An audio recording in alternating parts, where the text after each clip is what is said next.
You are now listening to the El Segundo podcast with Who? Craig Jones. Who? Craig Jones. And having that guy around is the best thing that ever happened for the squad. All right, we're here with Gunnar Nelson. Thankfully, a simple Icelandic name to pronounce. Nothing else here is easy to pronounce whatsoever. I have a middle name though. What's the middle name? Ludwig. Ludwig? Yeah, actually, yeah. That makes sense. Ludwig's not too bad. Yeah, everything here, every directions everyone's given us has been fucking... We've had to take a photo of it. Yeah. Very confusing. I still don't know how to pronounce the gym name. Mjolnir. I'm not going to try it. Munich. Sounds like Munich. Yeah, it's Mjolnir. All right, I'm not going to try that. I can't even pronounce the city either. But yeah, we're here for the camp. Me and Lachlan teaching here twice a day. Lachlan teaching absolutely terrible techniques in the afternoons. You're busy in the mornings where we're teaching the good stuff. Yeah, sadly. Lachlan here in the afternoons. I wanted to talk to you because you got your black belt in 4 years? 3 years? Yeah, I think 4, something like that. 4, that's crazy. Yeah, I got it after my ADCC 2009. I went back to New York and then I got my black belt from Renzo. And then I think I'd been training for, about 4 years, I'd say. 3 years, like, didn't leave the mats. People ask me all the time. And I hear stories about this as well. Oh, Gunny got his black belt in 4 years. Gunny got his black belt in 3 years, and it's keep getting less and less. And like I've heard some ridiculous stories, but I think it's about 4 years. And then, but it's really about the time you spend on the mats, innit? It's not the years, so. Yeah, well, yours sounds real. My friend Kid Dale, he'll do different calculations, he'll do, if he only trained 3 days that weekend, he counts those 3 days, like he got injured for 6 months, he deducted 6 months Oh, yeah. off the total time. Oh, I might have to do that then. Yeah. I think I couldn't do that because I think for the first few years I was literally in the gym, back when I could. Now I'm 35 and I got like an hour in me and then I'm That's it. I mean, I'm 32 and I have about a good 10 minutes in me. Yeah. Yeah, it really, it changes when you have talking to the guys. There's a lot of, young, horny guys in the gym and they'll be asking you to roll and then let's do it again. And then, are you coming tomorrow? I'm like, dude, now 3 kids and been training now for 2 hours. I don't think I can get up in the morning. You know what I mean? Like, well, you killed me yesterday. So I rode for both sessions, and then you sent us on a mountaineering expedition, which killed the 60-year-old guy that's traveling with us, Billy Crafton. I think he had a stroke twice on the what?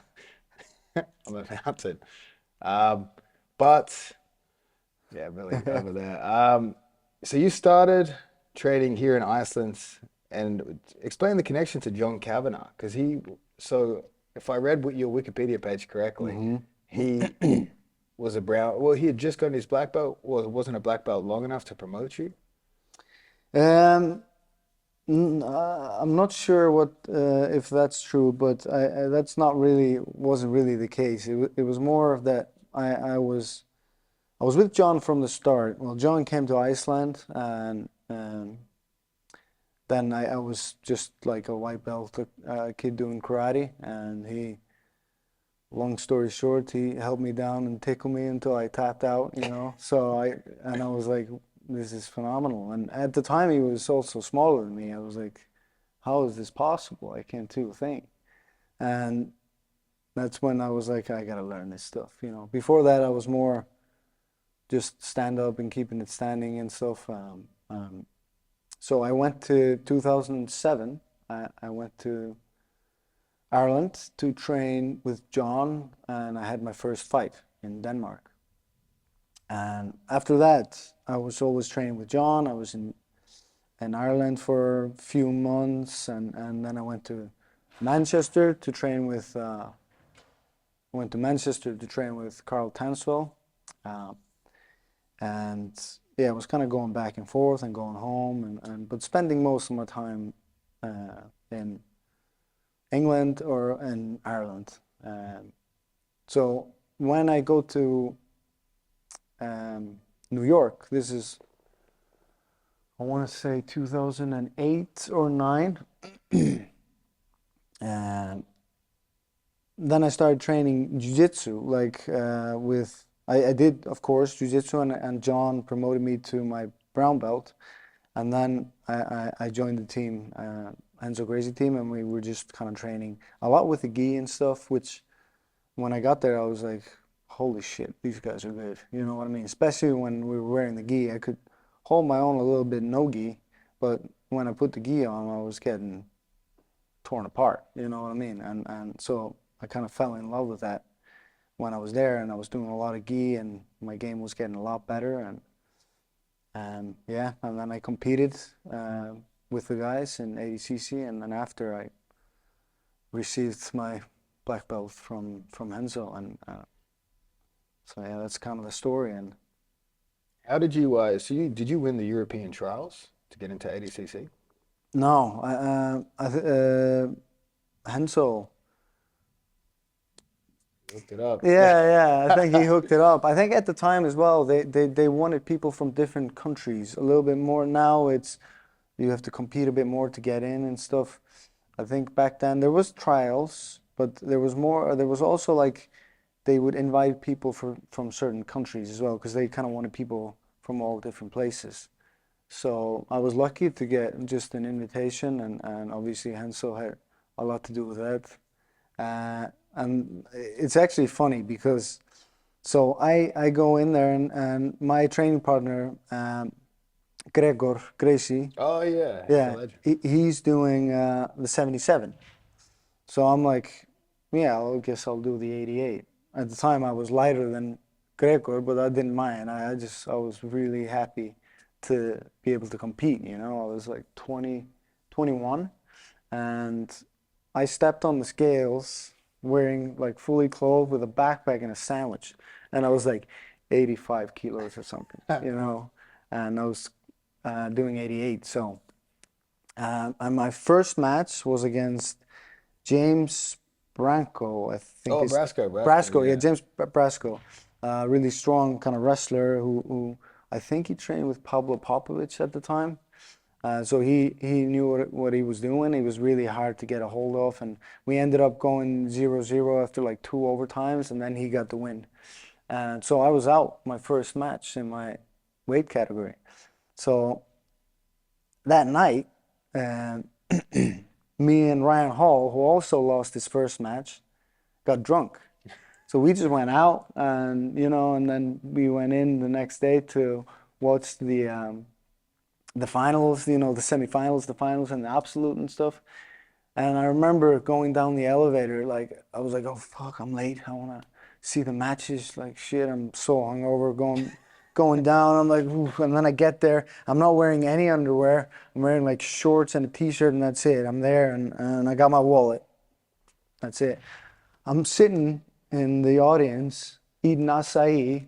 The only thing I ate. I was like barely getting it down. And then I hear like, and on mat number 1, next on mat number 1, Gunnar Nelson. I'm like, what the? I was like, no, that can't be. And that's all I hear. I just hear like, or I barely hear it. I'm like, okay. And then I go down there, and I'm like, what's going on? I was like, yeah, you're next. I'm like, what? Like, they drew me in the absolute? I was like, yeah, I guess. I was like, well, brilliant. Who am I fighting? Jeff Monson. Great. So, and then obviously I had that match, and it went really well. I beat him. A lot of people thought I finished him with a Kimura, but I didn't. I had a Kimura, and then the time was over. But I think I won by a back take or something like that. And then I did a match with David Avalon. Yeah, and I got him with the rear naked choke. And then I was in the semis, and I fought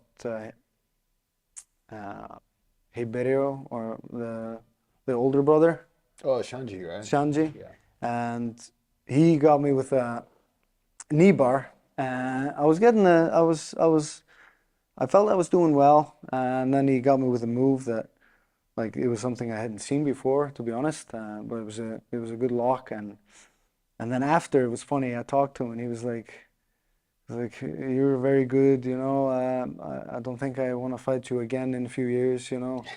But I think you would have won if you knew a little bit jiu-jitsu, you know. I think he thought I was a wrestler or something, but at the time, so I was like, yeah, okay, I think I know a little bit, but I'll take it, you know. You got me. Yeah, and then I had a match with Vinny for the third. Oh, yeah, yeah. Yeah, and he got me with 2 points or something at the overtime, got me down. So it was a good experience, and I really enjoyed it. It's something I'd like to maybe do again, the ADCC, because I thought it was the most fun jiu-jitsu competition that I've done. Now I've never done these super fights that are happening now all the time, but maybe I'll do that as well. It's probably more money too. So Would you be hungover for future grappling matches? yeah, I think that's probably the key for me, you know, to just get hammered. And funny thing with Ryan as well, because Ryan got pulled in as well. Oh, he was in there hungover? Yeah, because whoever he fought, he lost his first match. I think he got injured, so he was pulled in as well, and he ended up getting third. Oh, that was that. Yeah, Weird. yeah. Oh, so you got pulled into the day two, right? Yeah, I'm pretty sure that's the story. So we were both there. That was hungover. that was in England, wasn't it? Was it Birmingham? That was in Spain. That was in Spain. Barcelona. 2011 was Yeah, Birmingham, yeah. Was it? Nottingham. Nottingham, right? I think so, Rally yeah. ran it and won it, right? Like, Yeah. There's that time I remember I was supposed to face Marcelo in the absolute, and man, I was like kid at Christmas. I was so excited, you know, because he was like, him and Hodger were like, you know, at the time, especially like they were the ones to watch, and kind of the ones I grew up watching. So I was so excited, but then he had to pull out because I don't know, he had an injury or something. But yeah, I was heartbroken. But was that the year Kron almost guillotined him? yes, Maybe he hurt his neck or something. I remember him saying yeah. close Yeah, he that was makes to going sense. out. Yeah, yeah, that was tight. Close guard, right? Yeah, Yeah. I remember that. I was on the sidelines. Did you train? Because so obviously you were back at Henzo's in 2008. Was Hodges still coming down to train in New York at that time? Yeah, I trained with Hodger a couple of times, if I remember correctly. How do you remember how often he was down there? Was he visiting? I feel like he was coming down quite frequently. I remember once he came down because he was having maybe his MMA debut or something, and he was training with us. Like, I didn't train much MMA when I was there, but there was a few guys that were like, I think it's a lot bigger there now than it was. Like, the jiu-jitsu team was like savages, you know, but the MMA team wasn't that big at the time. We were a couple of guys, and it was me, it was Rafael Sapo, who went into the UFC then and did pretty damn good, and a few others. And then we used to go down to Ricardo Almeida's gym and train with some of the guys there as well. And they had some good guys. But overall, I trained a lot more jiu-jitsu then. But yeah, I remember Hodger coming over to do some MMA training, and I think that was like towards, I don't remember when he debuted, but that would have been towards the end of my stay, I think, there, which was like 2010, 11 or something like that. Yeah. So you were there. How long were you there for then? In New York? For 2 years, something like that. I could only stay, I didn't have a visa or anything, right. so I would always stay for 3 months. Oh, And then I'd go back and reset, like stay home for a couple of weeks. Did you ever get any trouble at the border for that? Were they ever asking? Yeah.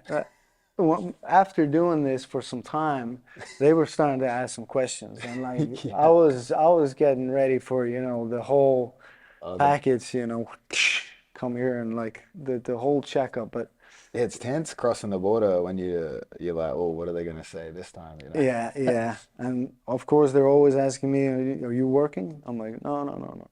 And then they ask you a few more questions, like, yeah, so you're working, right? I'm like, no. And they're trying to get you to say that you're gonna make some money there, but I was just training anyway, so I'm doing amateur competitions, and so they didn't get me. If they didn't get you now, they will. They're gonna. Yeah, yeah, exactly. Now I need a visa.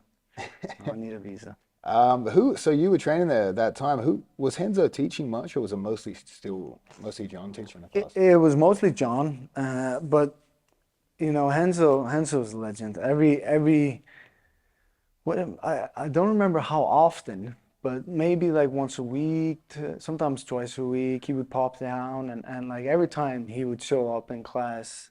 And I know you've been there many times, so you know, like everybody just like he starts talking, everybody just sits down and listen. Doesn't matter if there's a class going on in the middle of whatever. When Renzo gets on the mats and starts talking, even just telling a story or showing some moves, especially, then everybody just sits down and listen. And it was always a good time. He creates a good vibe there. Anyway, when I was there, it was you could kind of tell that he's the main man, obviously, but he's loved in that gym. Yeah, he would do it when I was living there training. Like it would be basically just Saturdays. Saturdays, most of the time, he would show up and take over the class. Yeah. But if he didn't show up, John would teach on Saturdays. Yeah. I was there every time for John's classes, and I really like John. We got on really well. John is a character. I liked his jokes, his dark humor and stuff. Yeah, no one sees it, eh? No, like it doesn't make its way into the public, hey. No. You don't really know him unless you know him. And I remember just like the day-to-day routine was me coming in, and then I would sit down kind of next to John on the mats and usually wait for the rolling, or John would have me do something, with somebody and work on certain techniques or some stuff, and but a lot of times I would just sit next to John while he's teaching, and then we would just joke. And it'd be dark humor. Yeah. I don't have to go into details about. Yeah, John wouldn't want to. But that was, and then the rolling starts, and I get in and roll, and yeah, that was like every day. So you wouldn't do most of the drilling then for those classes? Well, no, it's not fair to say I wouldn't drill, but a lot of the times I would just kind of sit, but then.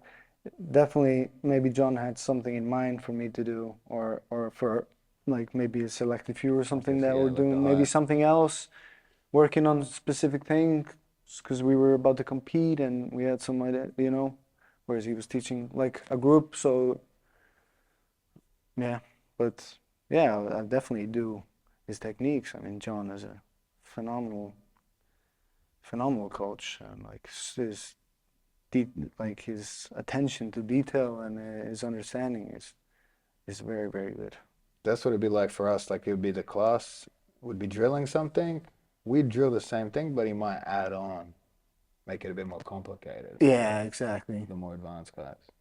I always liked his ideas of when, because yourself when you're in it all the time, and you're maybe not just a kind of 9 to 5 coming in and learning a new technique, and where you're in it most of the time, so you can kind of ask and troubleshoot with John. And I found a great thing with John, and something that I've taken to my teaching, is that when John didn't quite have the answer, he didn't pretend that he had it. He was like, yeah, interesting, you know what I mean? He would ask something, and then we would actually troubleshoot it, and then he would do something when I would be away and stuff, and then we would come back to it, and he would either look at it in action in some old judo videos or whatever competitions and stuff like that, and so he would study that situation, and so figure out probably the percentage of what would work and when the pressure is on and stuff. So that's what I really really liked about that many coaches, when you ask them questions, they don't necessarily know, they still make up a bullshit answer or whatever, because they don't want to feel like they don't know. But you know, you can't know everything, and or if you're not sure, then like just say that and we'll figure it out. What I picked up from him was if someone asks a stupid question, he gives a very stupid response to it. Yeah. I like that. Like if the question's too broad or something, you know what I mean? He would hit him hard. Oh back. yeah, John is ruthless. Yeah. If he didn't like you specifically, you could be in for a ride. Oh, Especially yeah. asking stupid questions. Yeah, he always liked me. Obviously sounds like he liked you, but yeah, there were some people there that I would always be like, he hates this guy, and I'm not sure. I'd feel bad for him, but I'd be like, I'm not sure why he Yeah, doesn't yeah, like yeah. this guy. Oh yeah, he would slap guys around for sure. Yeah, Won't yeah. bother. Luckily not me. Yeah. Yeah. It's, I was happy not to get it either, because what are you gonna do? You're not gonna do anything. Yeah, go to Marcellus. Yeah. And he was also ruthless when, like, because I rolled with John quite a bit, and obviously John is not a competitor himself. He's a coach, you know, but he's really good. But you train a little bit differently. You're not fucking trying to rip his head off. He's training more. It's more technical training and stuff, and you can definitely feel his pressure and everything. And he's really good on the mats. But I saw a few things that, like, when he was, because he did a lot of privates with random people coming in, and like catch wrestlers back in the day coming in and wanting to do a private with John, and I saw him break some arms and stuff like that. I remember one time where he snapped this guy's arm from well, it was, I think, like, what's it called, pit stop, you know, when you're kind of climbing up from from close guard, and you kind of trap one shoulder, and then that kind of Americana there. Yeah, it's like a quick, and and I swear to God, like, so I don't know if you could get this, but so this guy grabs John's head, and he's like, John is playing guard, and you can, first he's trying to teach him technique, and then he's like, you can see the guy just wants to go at him. He just wants to roll, and John is trying to teach him something. Then they start rolling, and the guy grabs, so John is playing here, and the guy grabs like a front headlock and just starts sprawling on him. Eventually, John gets his head out, gets into guard, pulls the pit stop, and just back. And right from that, it was hilarious. So, so he breaks the arm, and then he does a back roll. Does not even look at the guy, turns around and walks into his office. And the guy's like, oh, broke my arm. You were watching the private? Me and I think it was Jay, another black belt. We were there, and this was, we were just like, oh my God. And then the people from the office come in, and like, they kind of look at John and grab the guy. I was like, yeah, you know, come on. So, oh, I broke my arm. Oh man, it was, and then literally, it felt like a long time, but it was probably not. It's just, you know, in that moment you're like, and then I walk into the office, and I kind of, there's a little crack, and I'm like, you know, he's sitting there, and he's, you know, probably watching hyenas tear up some antelope or whatever, you know what I mean? Like, and I'm like, I kind of open up, and I do like a little knock, and John is like cool as a cucumber, kind of just looks up and is like, what's up, buddy? I'm like, hey, you all good? He's like, yeah. Like nothing happened. Oh man. Yeah, there's so many crazy stories like that, eh?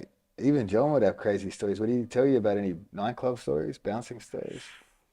I remember a lot of stories, yeah, but nothing that, there was a story, like, being in New York was so great because there was constantly on the mats when you sit afterwards, there was stories, everybody was telling stories. And Yeah.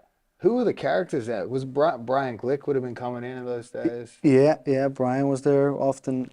Was GSP there? That's GSP came around like a few times when I was there. I missed, I think, Like Eddie Cummings and stuff like that. Eddie Cummings, I think, was there when I was coming to an end. I don't remember exactly.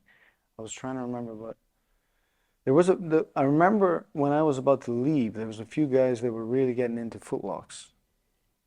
I don't remember exactly the crew, but I never got to train with Gordon, or I think Gordon would have been young Oh yeah, then. I'm trying to think because he's. And Gary Tonin, I don't really remember I think these guys Tom, being there. I think Tom DeBlas there. Yes, yeah, I remember him. I think Tom brought in those guys, Gary, Gordon, Right. and stuff like that. Yeah, he was there. I remember him coming over, and So you remember when the crew started working on the leg locks? Was that about the time you were leaving? yeah, that would have been around 2010 or something like that, I'd say, if that makes sense. I'm not sure.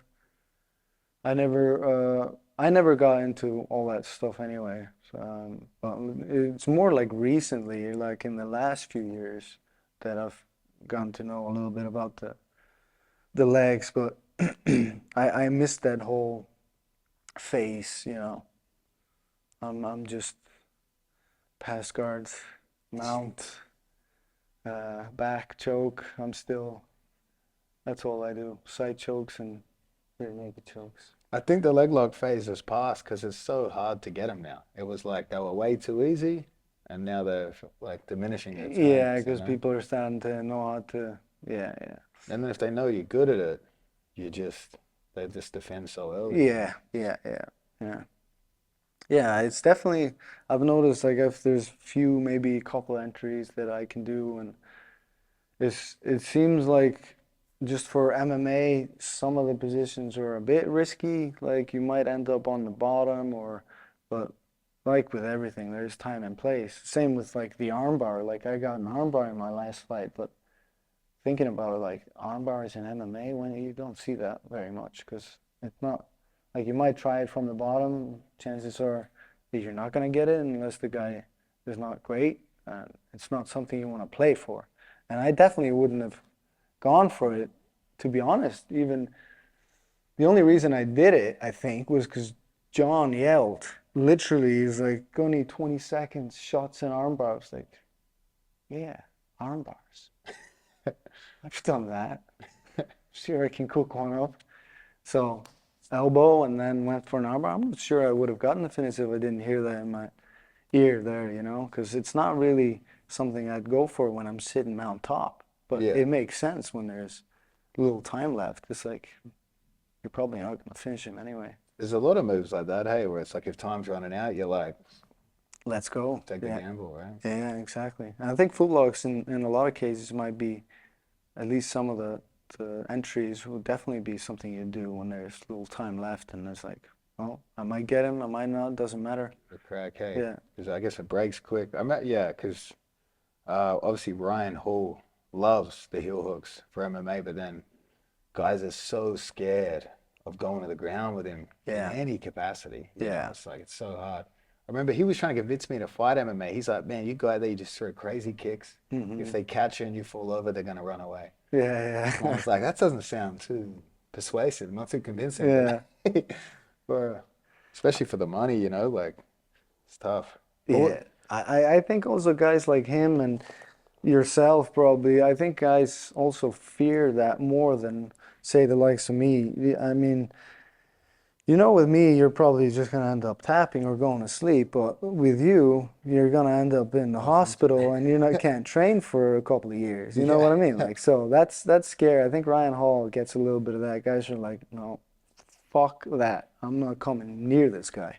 I was always pretty compassionate towards Pal Harris because I'd look at it and I'd be like, well, you just hit him in the head 30 times and he gets your leg and then you go, yep, I'm done. Yeah. It's like, no, we're both going to take some damage here. Yeah. I feel like it's a fight. We got to inflict some damage upon each other. Yeah, sure. But then he can tap from the strikes. If you don't let go when somebody taps, Yeah. that's not nice. You didn't sign up for that. But yeah, it is a of course, you're gonna hold until the referee stops in. But I do feel like a couple of times he the held it. ref was like, and the guy is strong. And Even like the ref was trying to break his grip. exactly, yeah, that's what I mean. I think you need a couple of dudes to break this guy's grips if he. I remember the Japanese fighter, Kid Yamamoto, like he would get a TKO, the ref would try to stop it and be like physically pulling him off, and he's still fucking hitting the guy. Oh, That looks so bad. yeah. I don't have that shit in me. I feel like when I hit somebody, sometimes I've definitely felt that in my fights, that when I crack somebody with a good elbow, I'm like, oh shit, let's just finish this off rather than.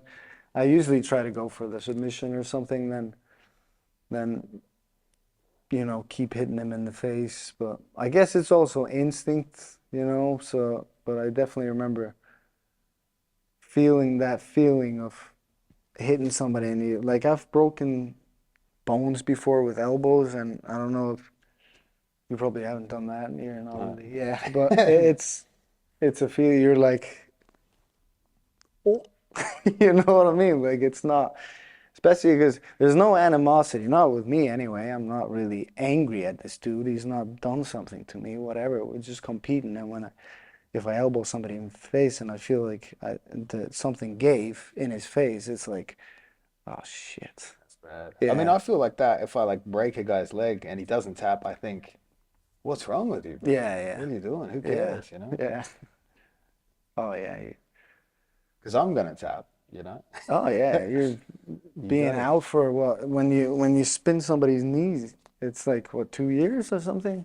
Yeah, Usually, depending how and then- bad it is. And especially if it's like a young, like I broke a Sambo kid's leg. I put him in an E-bar, it popped once, I didn't fully put it on, and he didn't tap, and he got out. So then I put him in another knee-bar, and it probably went like, I'm talking like it's this far back. And then I remember just thinking like, that kid just probably didn't really understand the consequences. Yeah. And it's like, And his oh, adrenaline is like pumping, and he's not feeling the like pain. that'll never be the same. It's like, I don't know Oh, no. why he would do that, But I feel like that's sometimes glorified in jiu-jitsu a bit. Yeah, for sure. And I can understand, like, I definitely had a few like moments where especially when I was a bit younger and stuff, in training, where you're like, oh, I ain't not fucking tapping.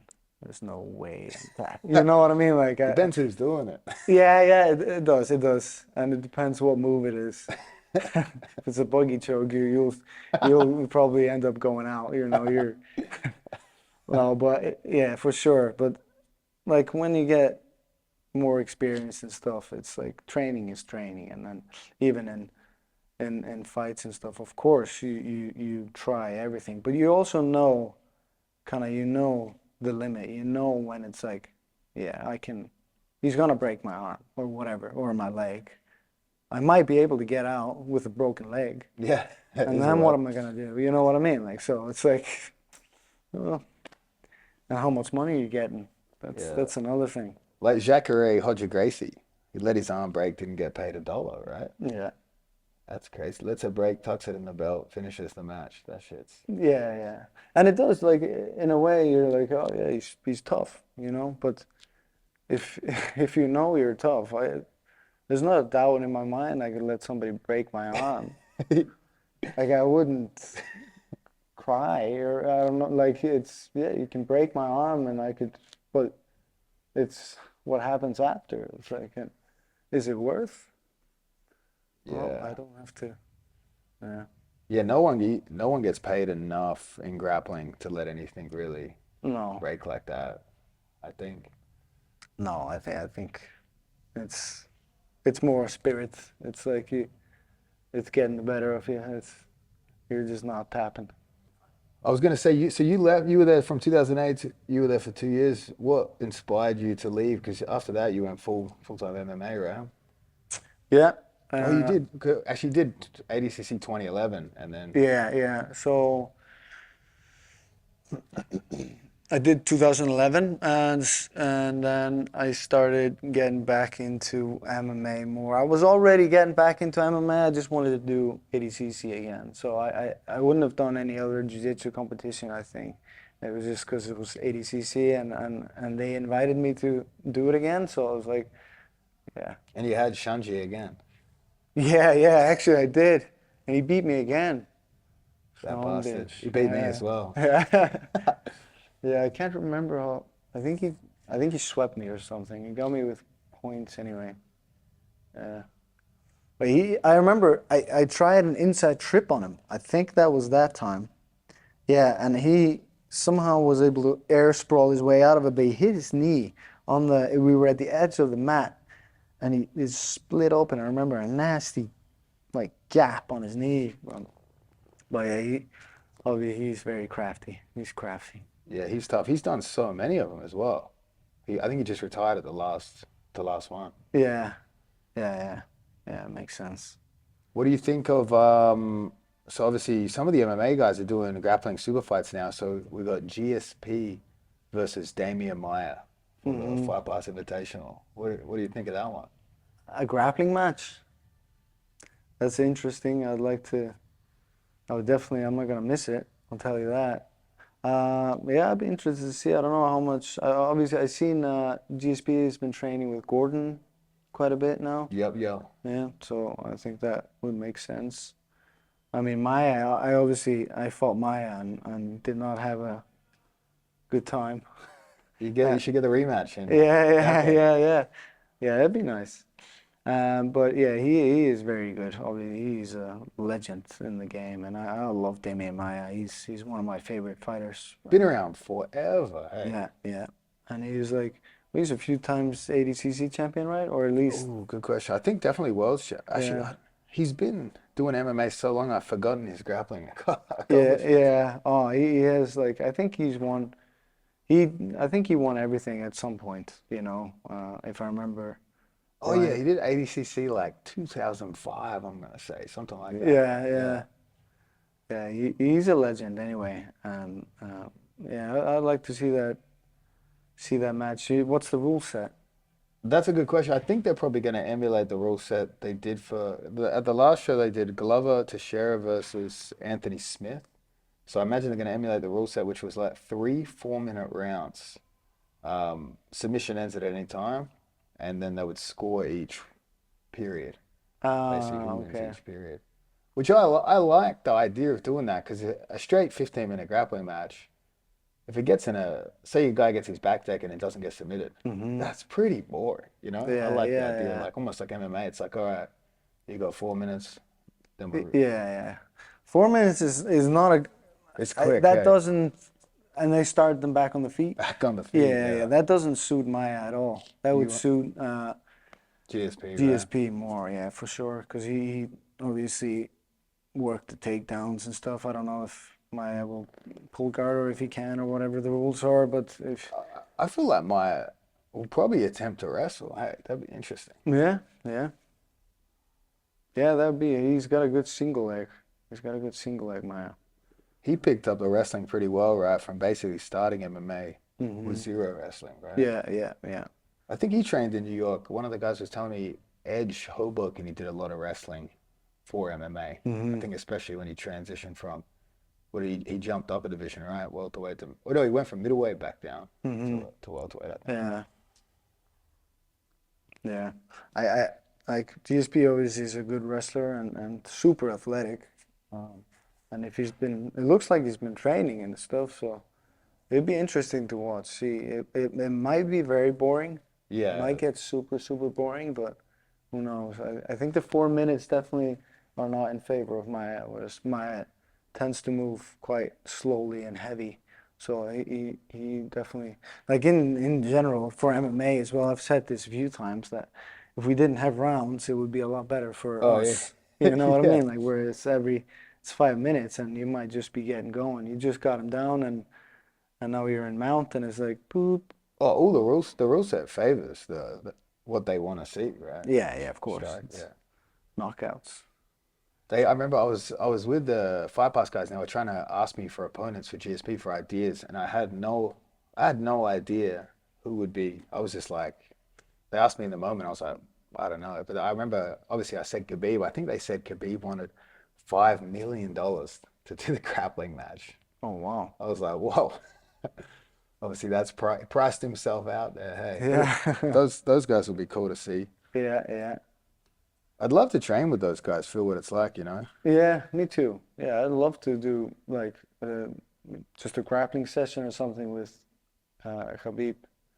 I'd say like the pressure and the strength is maybe something that's a bit different, because obviously he's a wrestler, but he's super good on the ground as well. He's just so good at like grinding guys and keeping them down, and he's got great submissions, and his game seems quite simple, and I think it's very, very pressure based, which is kind of like I think my game is a little bit like that as well. I'm not much of a trickster. I'm more like a lot more feel and pressure and stuff. That's always been my kind of game. So I definitely, yeah, I'd love to train with these guys, see what it's like, and to wrestle with them as well, because they're obviously super technical there. I'd love to train with them, try to hit a buggy, and then try to escape Dagestani alive. Yeah. Oh, that buggy. Is it still, are people still getting caught constantly with this I mean, now? I mostly do it for a laugh. Like, we got Renee Yeah, here. yeah. Renee's like renowned for, he's got instructional. So it was my goal. I was like, I'm going to try the buggy guy. And I Yeah. got him. So I was like, all right. Yeah, I I mostly do seen it that, for a yeah. laugh. Yeah. Just a bit of fun, He don't know The or you chin taught strap, him yeah. after? After, Or- yeah. Now I want to of go for course. it again on him. Yeah, no, that's it. It's One- done. Well, yeah, once is enough for Renee. Hey. Yeah. Actually, who was I was just in Chicago and I was training with one of Belo's training partners. And this guy and Below, they went to train with Khabib's guys. And they were talking about how, like, Hamala Bahal? sorry, no, they went to Below Muhammad. I trained with his training partner. Below was meant to come down, but I don't know, something came up. So I trained with his training partner, but I was picking his brain because they both went to train with Khabib's guys and stuff. And he was telling me how when they would do MMA sparring, he's like, they would take him down straight away, but they wouldn't submit him. Like, say, however long the round is, like they could Yeah. have submitted him and started back up, but they would Yeah. just put him in horrible positions Yeah. the whole time. That makes sense. I remember doing that, especially earlier in my career when I was sparring. Back in the day, it was, now people are training a little bit better, I feel. You do hard sparring every now and then, but I feel like when I started, it was just like every sparring was a fight, everybody was trying to knock everyone out. Oh, really? And then, yeah, well, not like, yeah, a little bit, a lot more than it is now. And so it was a lot rougher, and you were younger as well. So like every morning you'd wake up, fresh as a daisy anyway. So whereas now it's a week off, But uh, I remember, because I was usually the guy that would, after a certain amount of time, I got better than most of the guys on the ground. So I would usually take guys down, and then I'd get a submission, then we go back up, and they're trying to knock me out. Yeah, so Yeah. So I was like, and on the ground also, I wouldn't really punch hard. You know what I mean? Like, because that's like the ultimate dick move when you get somebody down and then you just start hitting, ground and pound and it's not me anyway. So I would like light strikes on the ground, go for a nice side choke or whatever, and it's like he's brand new. And then We're they'd back, start. yeah, man. It's a fucking boom, swinging again. So I was like, fuck that. I'm gonna get caught with one of these haymakers one at a time. So I just started like taking them down and just spending the round on the ground, and even see guys trying to give chokes. Yeah. It was like, oh no, buddy, I'm not taking this. You're staying here with me.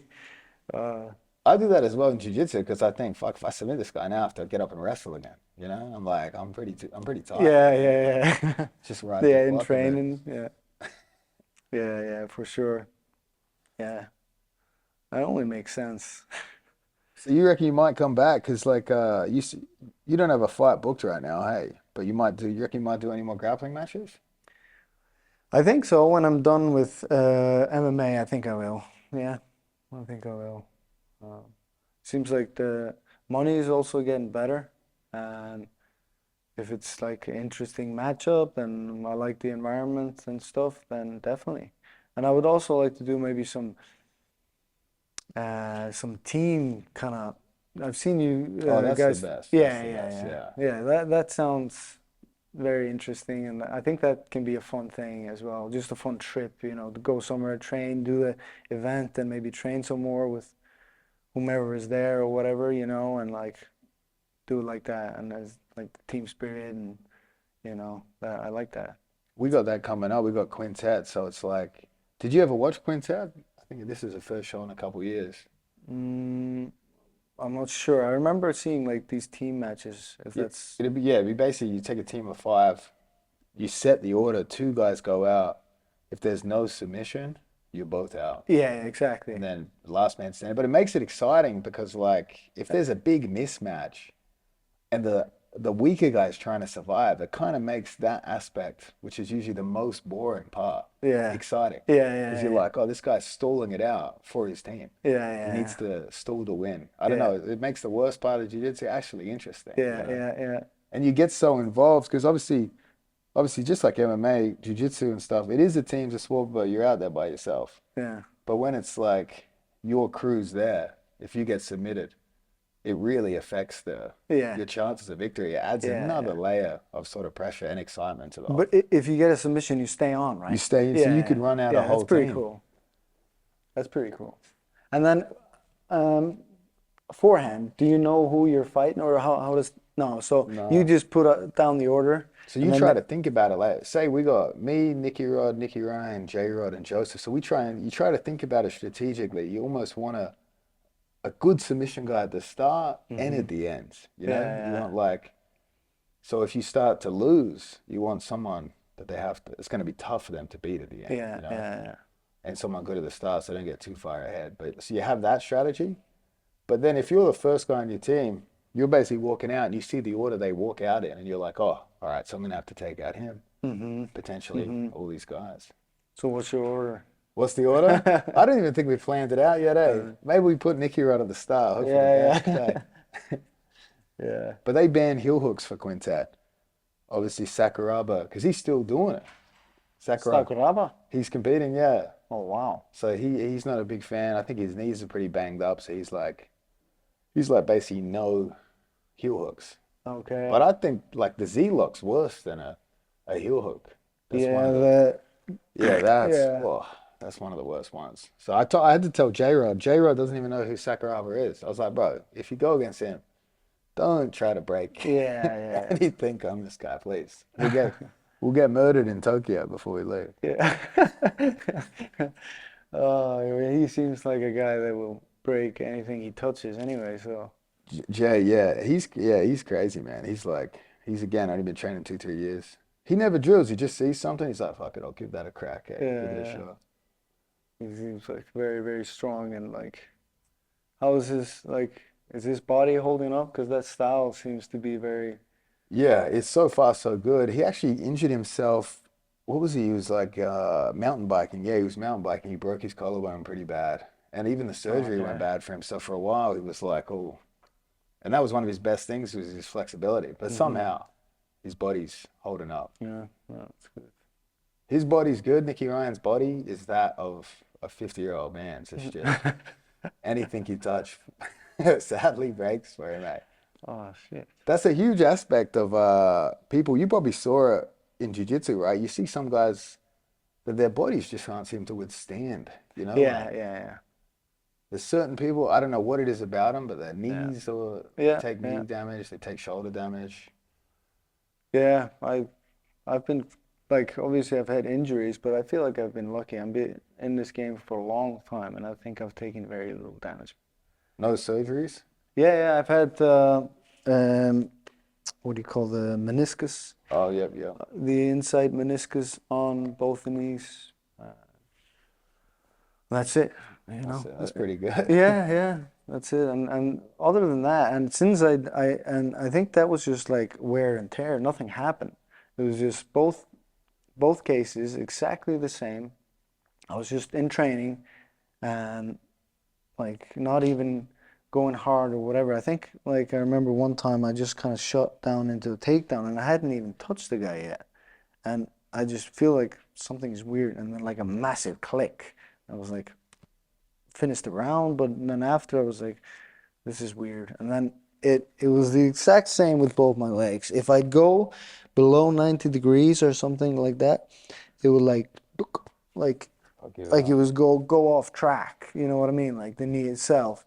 And I could not in any way bend it below a certain degree without that happening. And then it was like, oh my God, like, and then a huge crack on the way out, like that you just know you're damaging stuff. So I'd see a doctor and he would say, yeah, like we got to get this fixed, or you're gonna basically start like ruining the whole cartilage in your knees and stuff, and then you're fucked. And they stitched it back up, or they scraped it No, out? they just scraped it. Yeah, just scraped a little piece out that was like fell into the tracks, so it made it like go off or something. So, and they've been fine, not a bother on me. The funny thing is as well, my mom had the same too. Oh, the same. Yeah, and she's not doing jiu-jitsu or anything, but she had the same just like a lot later in her life. Like after me actually, but the exact same. You just sped it up. I know, I spent too much powder, you know? Do you do any stuff like for recovery, or like what's like your weightlifting or cardio?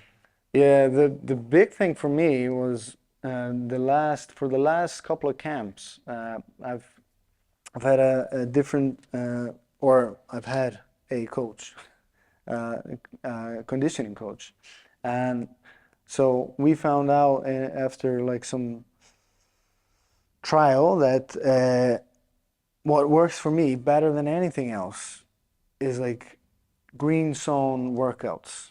So just work whatever we do specific things for my body to keep my body healthy and stuff in them trainings, but just working for 40 minutes, 45 minutes or whatever, just where you're just constantly breathing. You're not getting tired. You could talk, right? Green zone's kind of like, Exactly. yeah. You can talk, and we're usually talking. So you're running, you're on the bike, or even the skiers sometimes, and all that kind of stuff. The rowing machine, light bell, like kettlebell stuff, and or what do you call like like where you're like planks or stuff like that, and you just keep moving for like 45 minutes, and like, oh my God, it literally changed everything for me when I'm camping, because you would think it would be just another workout that adds on to it, but it's actually it makes my recovery so much better.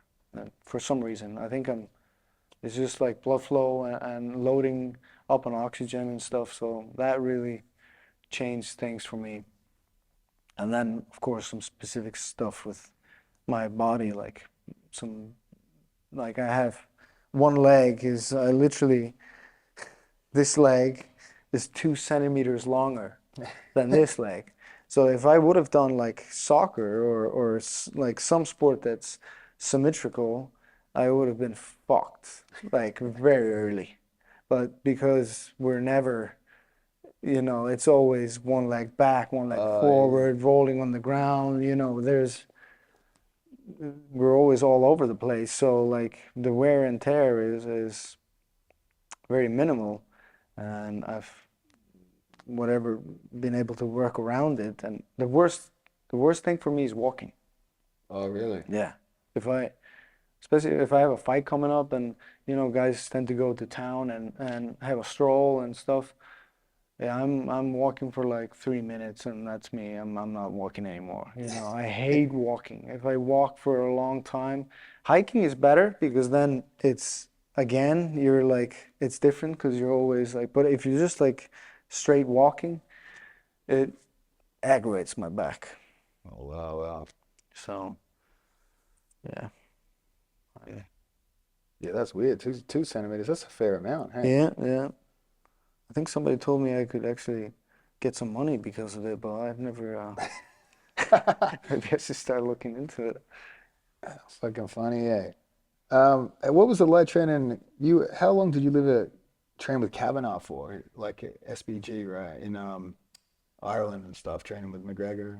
Yeah. Well, I still do. Kavanagh is my coach, my main coach always has been my main MMA coach, and That's a long time now. Hey, if you met him in what, 2000 and yeah, I met him right in the beginning. I think he came to Iceland. I went to Ireland. I remember 2007, and that's when I was just kind of beginning, and I think he came just before that, like maybe it was 2006, could have been. And so yeah, since then. I went out there and did a seminar. I remember Kavanagh was super nice guy, Hmm. super nice. They took the time to chat to me Yeah, for a yeah, long time. yeah. That's some years ago. I actually remember that. I just missed you because I Oh, went. really? Yeah, yeah, yeah. I remember that. That's like six, Yeah, five, wow. 6 years. Yeah, Wow a while ago now. I remember training with Artem, Yeah, James Gallagher and stuff. yeah, yeah, yeah. Cool, yeah, it was a cool experience.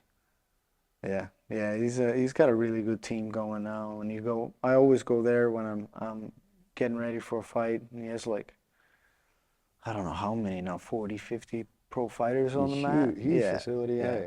hey. What sort of length of time do you spend with him prior to a fight?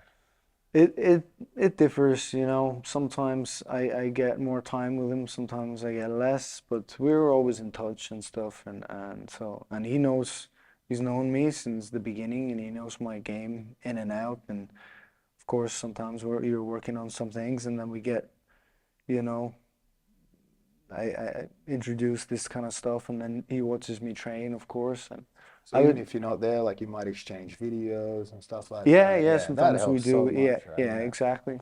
And then I try to go over as much as I can. Obviously, no, 3 kids Yeah, and that there's makes and then it's yeah, you have to kind of like I can't travel the way I used to, and just now actually a guy who's here from Germany. He's asked me like, is there anything what would you advise me to do, you know, when it comes to training?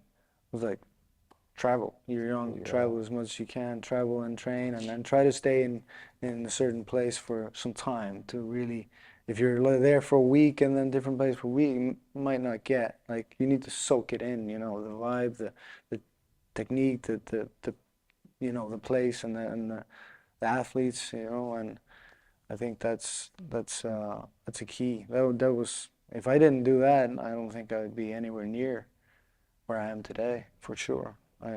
All I did was in England, Ireland. I went to Hawaii. I was there for 3 months training. Oh, did you? Yeah, training in Hilo. That was phenomenal time. What year was that? Man, he used to be unbelievably good. Oh yeah, he was also one of my favorite ones to watch. Like he's like one of those guys that when BJ was fighting, you were like, I'm not missing this. This is super exciting. I was there. He was camping for Sean Shirk when I was there. And that was a great fight. I remember that was a good BJ. You know, he That was was the like, best, the yeah, prime, yeah, yeah, yeah, yeah. yeah.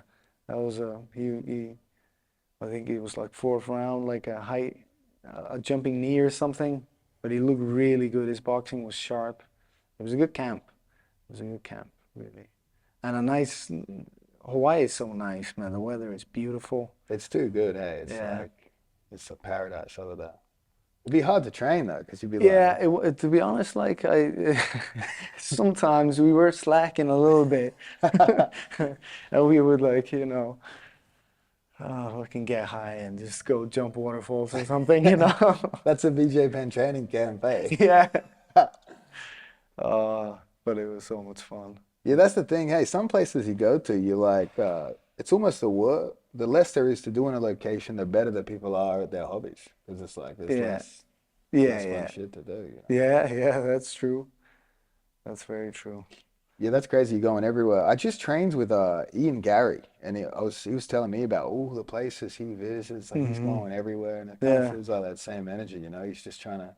He's almost training with too many people, though. You know, like, Yeah, he's probably yeah, gonna have to yeah. fight these guys. So. He's in TriStar now? Or Ian Gary, man, where was he going? He was training with. He was just at Shooter Box. Well, he was with Charles Oliveira's team in Brazil. He was training with Felipe Pena's Jiu Jitsu guys in Brazil. Who I just saw him with Chris Curtis. He's going to go to City Kickboxing. He's just like everywhere. Yeah, all over the place. Well, you travel a lot as well, right? Travel a fair bit. Yeah, I did that early too. Like I would try to visit all the gyms. Like coming up, I'd go to Atos, just visit. Like I went to Marcelo's. I remember I went to Marcelo's in 2014, but at the time, that was just before Danaher's crew sort of took off in Nogi. Yeah. That's when before Nogi took off, and I was mostly doing IBJJF events. But yeah, I would try to do to the degree at which I could afford to travel. You know, where it's like Yeah. New York's so expensive. Eh? Yeah. It's like a crazy place to try Yeah. to do a training camp. Eh? It's a fast-paced city as well. I remember when I was there first time, I was like, people here just walk 30% faster than everywhere else in the world I've been. And yell at you and shit. Yeah. You're always on your toes. I like it though. It's pretty funny. Hey, I'd be at like places, like it'd be like a Seinfeld episode. Like someone would get to the counter and not know what they wanted, and the guy would be like, "Hey, fucking back of the line. Come back when you know what you want." Yeah, You're like, yeah. "Oh, I gotta get behind this." Yeah. I never went to Marcelo's. I was there for a long time, and I never went into that gym. I don't know. It's so close too. Well, Yeah, at that's least now it's like maybe 8 blocks away. Henzo's and Marcelo's. Yeah. I was just always in the basement. Yeah, the grimy basement, eh? Yeah. It's a lot bigger now though. Now it's like a few floors, right? Yeah. I remember it used to. I think it was. Well, no, they actually changed it before I left, but it used to be just that basement, right? And it was, man, in the summer. New York in the summer. Yeah, way hotter than you'd expect, right? Oh my God, the humidity and obviously the pollution and stuff. You're like, Oh, the smell. yeah, the smell. You're going down into the subway, and like the subway's going by, and it's like the air from the subway is like, this is giving me fucking cancer or something, it's nasty. Yeah, sometimes you get on a subway train that was empty and you'd realize, oh, it's empty because the AC's broken and it's a fucking heater in there and shit, yeah.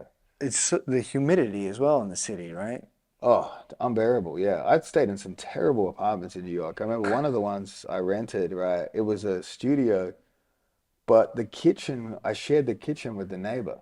Yeah. So we had a shower curtain separated in half the kitchen. The kitchen was like a hallway.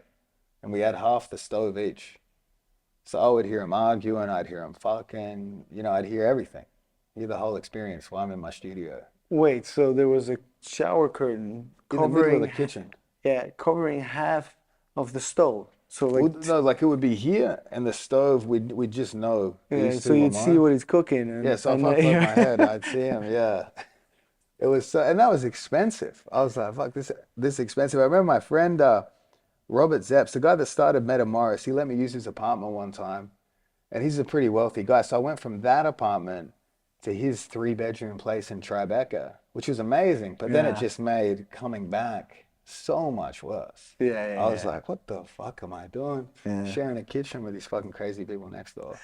I was lucky. I got to me and Eric Owens. Do you know him? He's in New York. He has his own gym called Mushin. Mushin, all right, yeah, Yeah. the name sounds familiar for sure. Yeah, he was training always in the basement as well, and he's been a black belt for a long time. He fought in the PFL back in the day. Or was it the PFL has been around for a long time, right? They used to have the team competitions. Oh, I know what you're talking about. Was that PFL? I know what you're talking about. IFL. IFL, sorry, yeah. IFL, yeah. So he did them back in the day as well, and he lived in Brazil for a long time. So we became friends very early on, and then eventually I always stayed with him. He had always had a nice apartment and set me up very nicely, and so I would sometimes teach at his gym in exchange or something like that, or overall he just let me stay, and so that was a big, because I remember first time when I came, I was on, I slept on it was partly my fault, well, it wasn't my fault for sure, but so there was a sofa in the apartment that I was, there was one other guy living there, and there was a tiny little sofa, like a 2-seater, but it was a small one, so like if you were to sleep in it, you'd literally be like that, and then your feet on the other whatever you call where you put your hands on, you know. So I was like, fuck that, man. This is gonna kill me. So I was sleeping on the floor. So I just put like a Prison style. yeah, I just put like a blanket that was there on the floor, and I was like, and the first nights were like, oh my God. And you would think that I'd just go on and get like a mattress, you know. But then every morning I'd wake up and, you know, eat my eggs and go to the gym and spend all day in the gym. And then you're dragging your legs back home and you're like,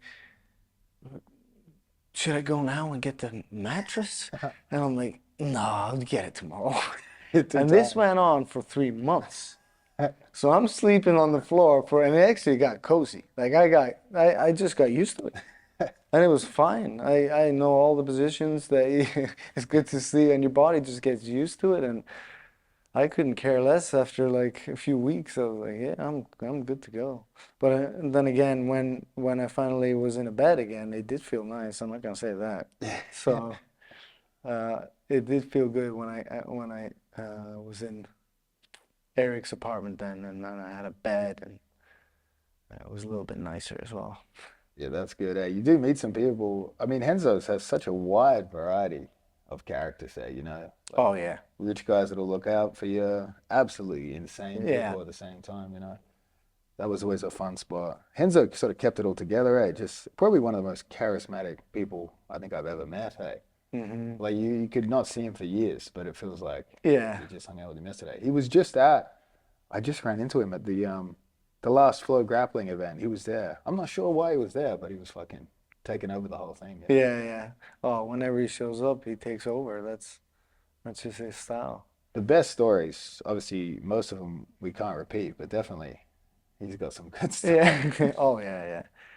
Yeah, and he does share some of them, like that time everybody's seen when he was live beating up that whatever it was. Oh, the guys that tried to mug him? Yeah. So some of it, he's not hiding it. Nah. But like obviously it's not our stories to tell, but One of them he told me that it would be fine to tell was I remember a bartender was rude to him, so he slapped the guy, and he ended up getting in trouble for it, had to go to court, and the judge went on this massive long rant about how he's a professional fighter, he's trained martial artist, like he could have really hurt this guy, and Renzo was like, exactly, he's lucky he did this to a trained martial artist, or he could have really gotten hurt. yeah. Flipped it on the judge. The judge loved it. Yeah, he's a It fucking makes a legend. lot of sense. Yeah, man. Fuck it. I reckon we call it, eh? What do we got? 5-4?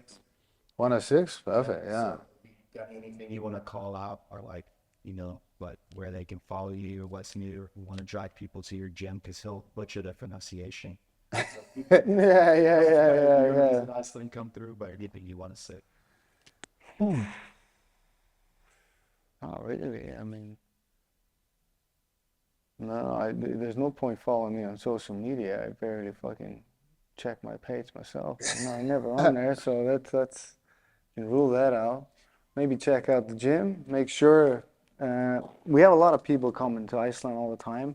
A lot of people that train, and most of them come down and visit Mjolnir, and they all love it. And so whenever, if you're traveling and stuff, or even if you want to have some training camps and stuff, you should come down, and we'll set you up, and you can have a good time and train your ass off here, you know. And practice buggy chucks. What? And And practice buggy chokes, yeah. I still haven't gotten anybody with, but I think I was trying them on my back now that you told me you should be on the side. It makes a lot more sense. I was just never able to lock it. It's most effective in that people are so worried about it happening to them that they abandon positions, you know? It's good to have the threat, so the guy's like, oh, I'm not risking it, that's too embarrassing, you know? Yeah. So they don't want to take side control? Exactly, yeah. I'll do it to Giles. I'll start till I get there, and he would go back to guard. I'll be like, He's all like, right, fuck that. mission accomplished. Oh, yeah.